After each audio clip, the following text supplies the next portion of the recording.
नमस्कार. लीनाचे स्वयंपाकघरमध्ये मी लीना आपलं स्वागत करते. वांगी म्हटलं की भाजी भरीत किंवा वांग्याची आमटी. पण आज मी वांग्यापासून अशी भन्नाट रेसिपी घेऊन आली आहे की जेवणात भाजी नकोच वाटेल. बाहेरून एकदम कुरकुरीत आणि आतून मऊ असे चटपटीत वांग्याचे काप. रेसिपी अगदी साधी सोपी आहे आणि चवीला म्हटलं तर अप्रतिम. चला तर मग आजच्या या छान अशा रेसिपीला सुरुवात करूयात.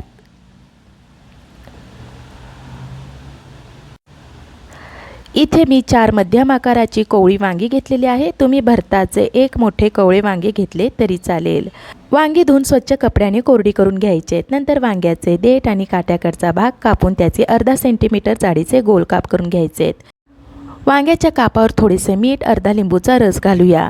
मीठ आणि लिंबूचा रस प्रत्येक कापाला सर्व बाजूने लागण्यासाठी हाताने नीट लावून घेऊयात.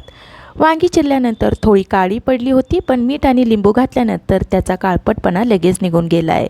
मीठ आणि लिंबू दोन्ही लावल्यामुळे वांग्यातील कडवटपणा कमी होऊन चव छान येते आणि वांग्यातील जास्तीचे पाणी बाहेर येते. त्यामुळे काप तव्यावर भाजताना कुरकुरीत होण्यासही मदत होते.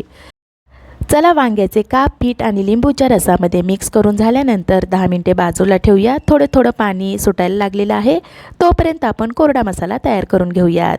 एका डिशमध्ये 3 चमचे तांदळाचं पीठ, 2 चमचे बारीक रवा, पाव टीस्पून हळद, अर्धा चमचा लाल तिखट, अर्धा चमचा धने पावडर, पाव चमचा जिरे पावडर, पाव चमचा गरम मसाला, थोडंसं मीठ घालूया.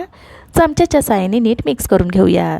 कोरडा मसाला आपला तयार झाला आहे. आता हा सुद्धा आपण बाजूला ठेवूयात. आता आपण वांग्याच्या कापाकडे वळूयात. वांग्याच्या कापाला पाणी सुटलेलं दिसत आहे. आता हे जास्तीचं पाणी आपण स्वच्छ सुक्या रुमालाने टिपून घेणार आहोत. हे पाणी टिपून घेणे गरजेचे आहे.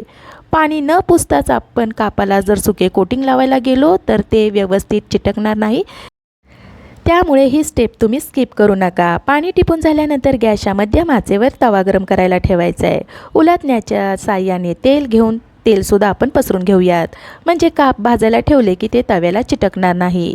आता एक काप घेऊन हलक्या हाताने सुक्या मिश्रणामध्ये दोन्ही बाजूने छान कोट करून घेऊयात. हे बघा, या पद्धतीने. जास्त जाडही पिठाचे कोटिंग लावायचं नाही आहे. तव्यावर एक काप आपण भाजायला ठेवूयात. तवा गरम झाला नसेल तर मोठ्या आचेवर गरम करून काप भाजायला टाकले की कमी आच करायचे आहे.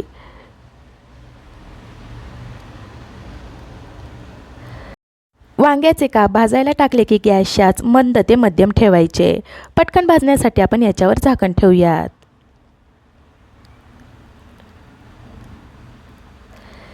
तीन ते 4 मिनिटे झाल्यानंतर झाकण काढूयात.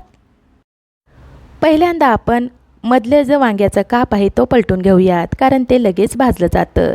आता कडेला असलेले काप उलटण्याच्या साहाय्याने पलटून घेऊयात. सगळे काप पलटून झाले की कापांच्या कडेने आणि मधोमध उलटण्याच्या साहाय्याने तेल सोडूयात आणि दुसरी बाजू पण भाजण्यासाठी याच्यावर झाकण ठेवूयात. 2 ते 3 मिनिटे झाल्यावर झाकण काढूयात. परत आपण मधलंच वांग्याचं काप आहे ते पलटून घेऊयात. आता कडेचेही काप आपण पलटून घेऊयात. मधलं वांग्याचं काप भाजलेलं दिसत आहे, त्यामुळं आपण ते बाजूला काढूयात आणि बाजूचं जे कच्चं वाटत आहे ते मध्ये भाजण्यासाठी घालूयात. परत आपण याच्यावर झाकण ठेवूयात.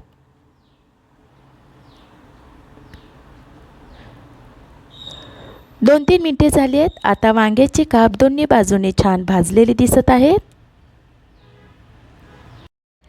खात्री करून घेण्यासाठी कडेला थोडे असे प्रेस करून बघायचं आहे. काप आपले शिजलेले आहेत. आता आपण हे बाजूला काढूयात. याच पद्धतीने शिल्लक असलेले वांग्याचे काप सुक्या मिश्रणामध्ये कोट करून भाजून घ्यायचे आहेत.